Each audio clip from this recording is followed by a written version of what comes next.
Hello, IGN. My name is Jose Otero. I'm here with Ben Shostak of Barnyard Intelligence Games, and he's here to show us High Strangeness. So Boyd is a mischievous teenager that you start as, and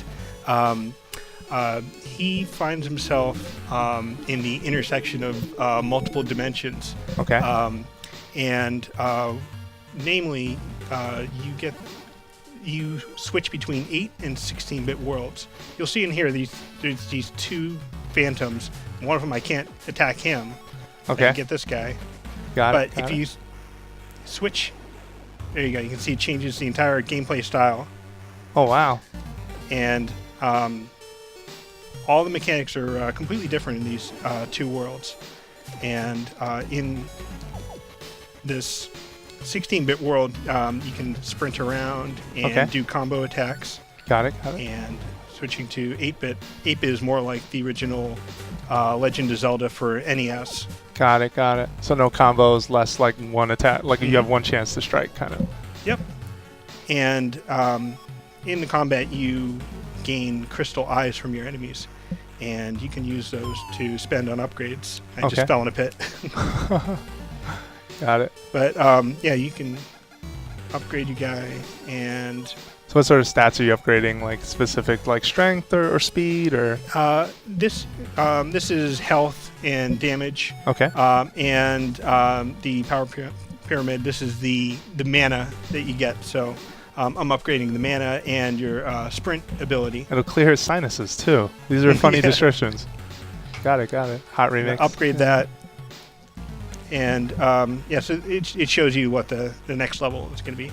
And so yeah, you have several different weapons. So this is a disc, a CD that you throw and that stuns enemies. Got it. And you also have a firecracker you can leave behind. And the abilities are all tied to like a common mana bar. So it's kind of like in A Link Between Worlds, where it's kind of all one bar, and it so it regenerates. You don't have to like run around and collect CDs or firecrackers and stuff. So how do these sort of weapons work in the 16-bit world?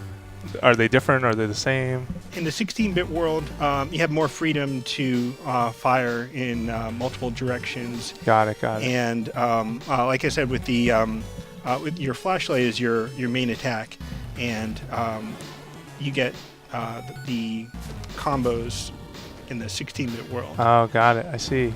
Yeah, and you can see here, this is a puzzle where you use the differences between the two worlds to kind of navigate through this maze. Yeah. And you have to get away from these skull guys, so they explode when they die. What did he drop? Was that like a mine, or was that a... He just pops his head off and explodes. Oh, got it. Okay, I know. I saw something at his feet afterwards. I was like, oh, what is that? Yeah, those are the crystal eyes. Okay. Yeah, and the green ones restore your mana, and the red ones give you some more health. Cool. So how did you land on this concept of sort of jumping between 8-bit and 16-bit worlds? Like that, I don't think I've sort of seen an example of that before. Yeah, it was kind of like a mix of all the different types of games that we loved to play growing up, and this was like a great way to kind of meld them together and really use kind of like the commentary of the differences as kind of like a light and dark world concept that has more of a kind of like a gameplay focus. Yeah. And you can see it in this area. You have kind of like a random pattern appearing. And so this is one of the differences where you can use your vision to see where they're appearing. Got it. In the 8-bit world. Okay. Wow, that's really cool. Especially, so then even the death animation would be different in the 8-bit version versus the 16-bit. Yeah, we did completely different pixel art for both worlds. So, so there's much more complex animation in the 16-bit world than in the 8-bit world. Got it.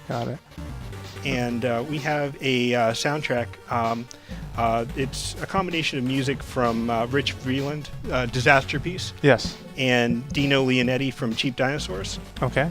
And Yeah, the music from Rich. It's funny because we did that music with him back when we did the original Kickstarter, and that was before Fez came out and he blew up. Oh yeah, for sure. Yeah, so it's kind of like some lost tracks that he's developed that people hadn't heard before. Awesome. That's really cool.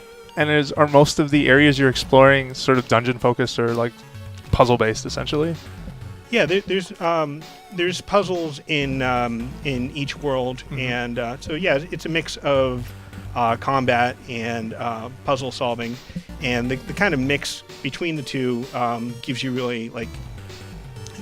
an advantage to switching between the two worlds. So Okay. you can kind of play the way you feel more comfortable and nostalgic about playing, like either in the 8-bit world or the 16-bit world. So Yeah, but you will eventually hit a wall, which is hang on, I need to switch. Yeah. And like any well-designed game around the concept of two worlds, sort of explore what the other world then has. yeah, because Very you can cool. see right here, I have to switch between the two worlds in order to traverse these platforms. Yep. And how are you tackling the idea of boss fights then? Or is that something that also fits into the style? Yeah, since the two different worlds have completely different combat and rules to them, you'll find that some boss battles will be more approachable in one world versus the other. So switching will give you kind of like an advantage to kind of corner a boss and go in for the kill. Got it. Yeah, absolutely. This is really rad. Well, there you have it, folks. Here is your first look at High Strangeness, which is coming to Wii U and PC. Yes. Okay. On Steam, and it will be coming out on May 6th. Awesome. All right. And for more coverage, make sure you keep it right here at IGN.